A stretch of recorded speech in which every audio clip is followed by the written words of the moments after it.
soal Baim yang dituding ingin menjauhkan anak-anaknya dari Paula. Wah, ini keliru banget. Jadi gini, saya yang tahu, saya juga bertemu. Jadi kita nggak boleh mencoba membenarkan dan menyalahkan. Anak mempunyai hak.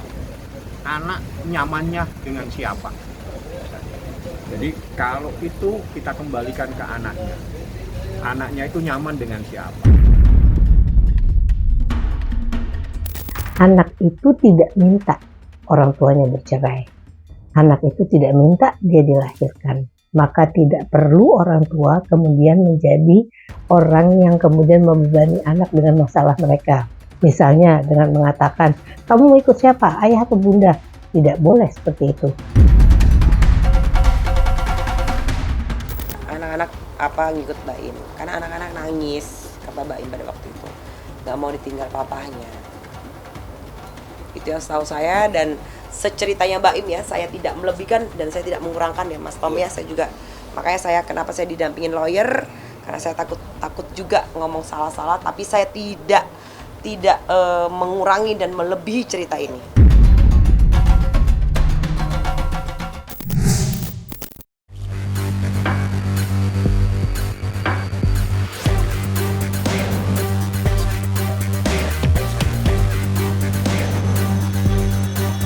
Makin hari, semakin pelik. Ungkapan itulah yang dirasa pantas untuk menggambarkan betapa meruncingnya kisah keretakan hubungan pernikahan Baim Wong dan Paula Verhoeven.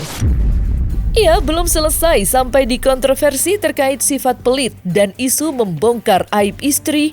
Kini, Baim harus pula dituding menghalang-halangi Paula untuk bertemu dengan kedua putranya.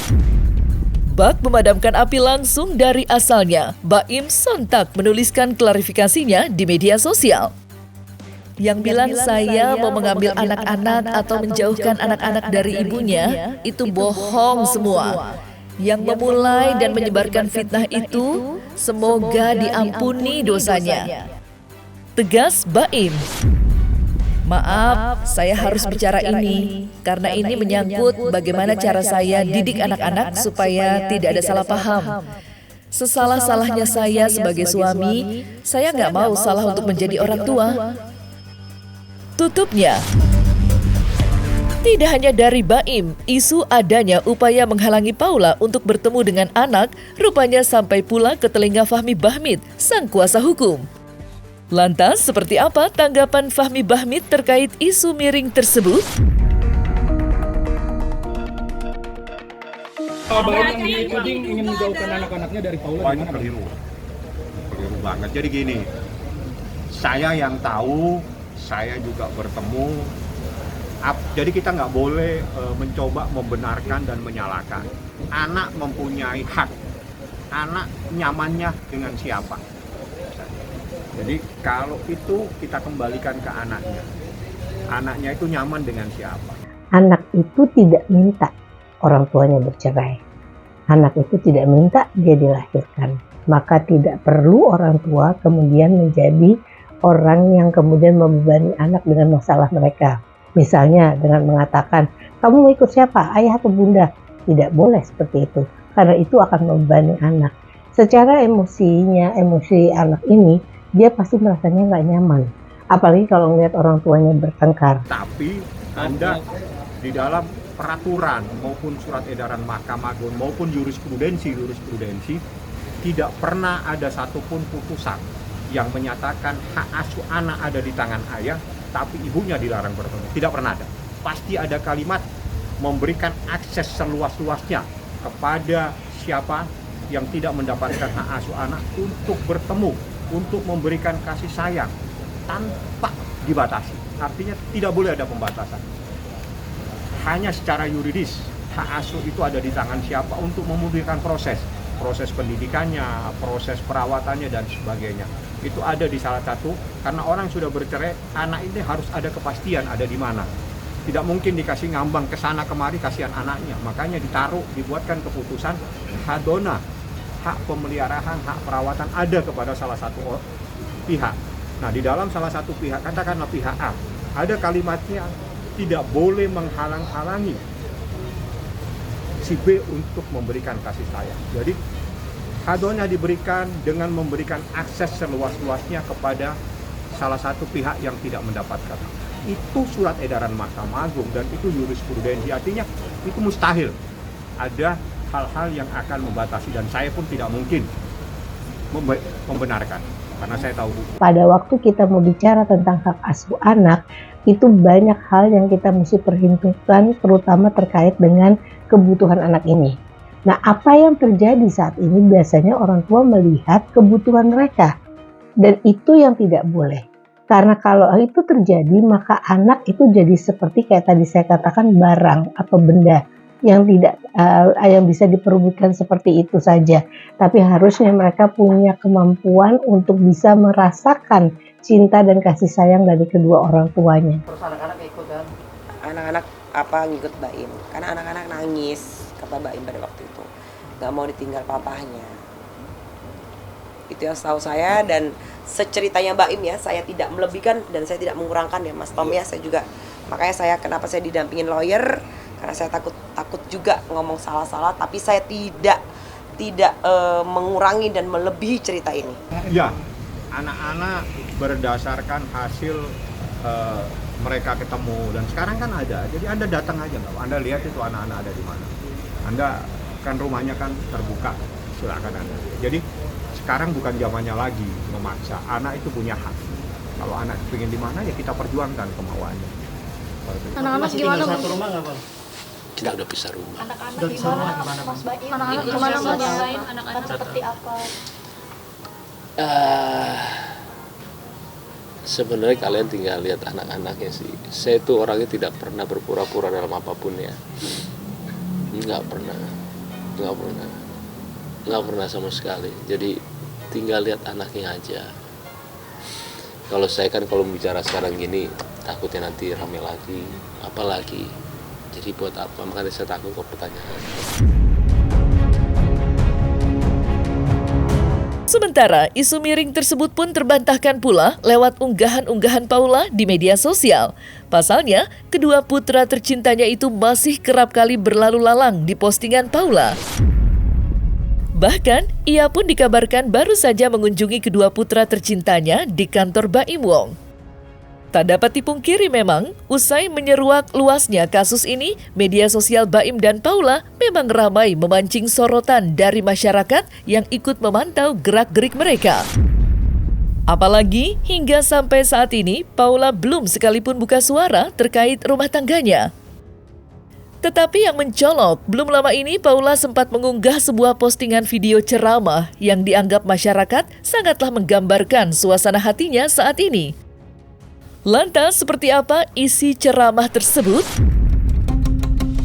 Setiap kita punya masalah, setiap kita punya problem. Alangkah naifnya kalau kita masih berpikir bahwa kita bisa menyelesaikan seluruh problem kehidupan kita. Apa yang akan terjadi nanti sore saja kita nggak akan pernah tahu. Apa yang akan terjadi 5 menit dari detik ini kita tidak pernah bisa memastikan. Begitulah manusia. Kita nggak bisa menyelesaikan seluruh masalah-masalah kita dengan diri kita, dengan otak kita, kecerdasan kita, pengalaman kita. Kalau ada bos kita mengatakan, sebutkan masalah-masalah kamu, aku akan perbaiki semua. Maka kita akan semangat merespon bos kita tersebut. Kalau teman kita, orang yang sangat kaya mengatakan, sebutkan urusan lo, lalu gua akan perbaiki semua. Kita akan antusias merespon tawaran tersebut. Kalau tawaran itu datang dari makhluk, kita akan antusias menyambutnya. Tapi bagaimana dengan Allah Subhanahu wa taala yang mengatakan dengan tegas di dalam Al-Qur'anul Karim, ittaqullaha wa qulu qawlan sadida yuslih lakum a'malakum. Bertakwalah kepada Allah, dan kalau berbicara, bicaralah dengan benar, maka Allah akan memperbaiki urusan-urusan kalian. Allah akan perbaiki amalan-amalan kalian, perbuatan-perbuatan kalian. Kita nggak perlu capek-capek memperbaiki semuanya dengan diri kita. Bukan itu konsepnya. Allah yang akan memperbaiki. Oleh karena itu, marilah kita mengevaluasi diri dan bertakwa kepada Allah Tabaraka wa Ta'ala. Ya, alhamdulillah tetap semangat untuk berkarya, berkarir. Doain aja. Makasih, doain ya. Selalu support dong. Aku berdoa supaya kita kan ketemu baik-baik, berpisah juga baik-baik. Pokoknya semuanya yang terbaik demi anak-anak aja sih. Karena aku juga punya anak ya. Makasih. Ya kalau aku supportnya buat Kak Baim sama Kak Paula, apapun itu yang sedang dijalani, pokoknya aku selalu support, mudah-mudahan yang terbaik buat Kak Baim, Kak Paula, dan buat anak-anak. Iya kenal dekat sama Kak Paula, sama Kak Baim juga kenal dekat. Apalagi kan Kak Baim sahabatnya AA dari lama ya, dari aku kecil udah kenal, sama Kak Paula juga dekat. Gitu baik kok, Kak Baim baik, Kak Paula baik. Terlepas dari semua itu, polemik panjang terkait rumah tangga Baim Wong kini telah melebar kemana-mana dan menyeret beberapa sahabat. Pasalnya, mereka mengaku tahu persis apa yang dialami Baim selama setahun kebelakang. Usai Baim Wong menunjukkan bukti-bukti yang salah satunya diduga berupa rekaman suara. Yang mencolok, hampir semua sahabat Baim menyesalkan perbuatan Paula. Apalagi dari curhatan Baim serta bukti-bukti itu, Paula masih saja mengelak. Kekecewaan mereka pun seakan bertambah usai menyaksikan bukti yang diduga menunjukkan bantahan Paula terkait tudingan sering mentransfer sejumlah uang kepada lelaki misterius itu. Padahal, Baim Wong sudah mengantongi bukti-bukti yang kuat. Lantas, benarkah jauh sebelum dilayangkannya gugatan cerai, Paula sudah berancang-ancang untuk meminta harta gonogini kepada Baim? Harta gonogini itu ada sebelum kita perceraian. Saya juga menanyakan, buat apa membicarakan harta gonogini? Kan kita belum cerai. Saya itu nggak pernah ngecek handphone istri saya karena saya sangat percaya sama dia. Sekalipun saya nggak pernah. Ketika ada berita itu ada yang datangnya dari asisten pribadinya, saya nggak ngecek ya, maaf. Ini dikasih lihat saya. Terus saya mau ngomong apa? Saya nggak akan jabarin di sini semuanya. Saya ke keluarga saya tanya harus gimana, ini begini. Mereka bilang selesaikan. Tapi saya tekankan ini adalah keputusan yang terbaik buat kamu, Baim. Titik. Ya, gue kalau jadi Baim sih gue akan mengambil langkah yang sama, bercerai. Bercerai itu kan bukan berarti musuhan kan. Gue aja sama mantan suami yang pertama sampai detik ini masih berteman. Cuman yang lain-lain memang berantem gitu.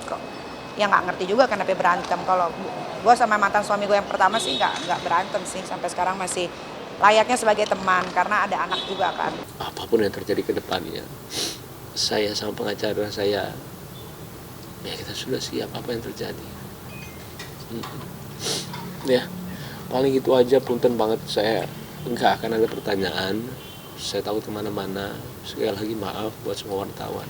Ya, udah itu aja sih. Saya kan nggak dengar rekaman itu. Kalau misalnya Anda dengarkan ke saya mendengar, saya paling minta waktu, saya telepon Baim. Ya, telepon. Nah, tapi kalau misalnya saya tidak dengar, Anda bertanya sesuatu yang saya tidak pernah mendengarkan, saya nanti bermasalah. Saya hanya bisa membahas bahwa dalam gugatan memang ada persoalan dan tidak ada inisial-inisial. Jujur ya, saya tidak kenal siapapun mereka.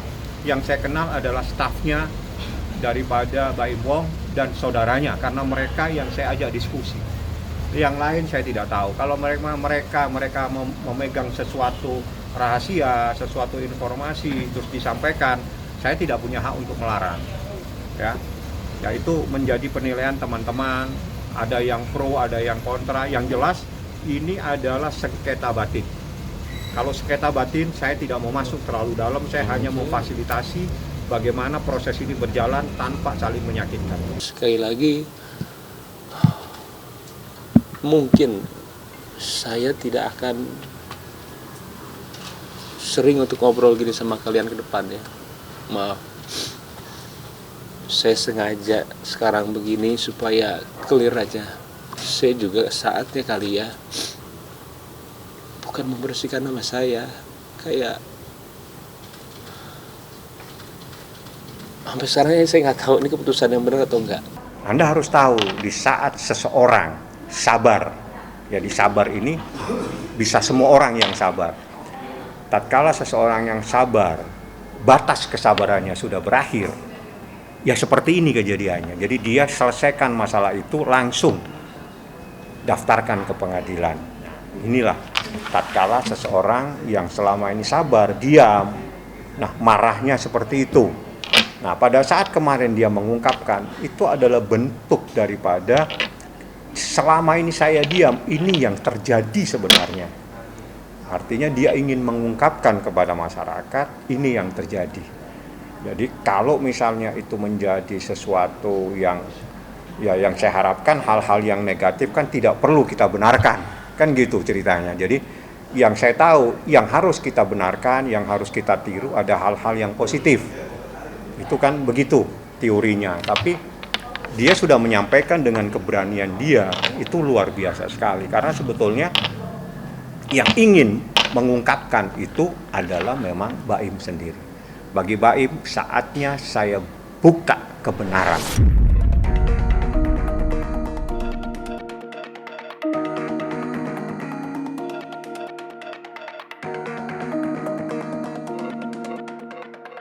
Nah, selesai sudah Cumi Lovers, saksikan terus Cumi Camp In-Depth, kabar lengkap, mendalam, dan akurat dari narasumber terpercaya.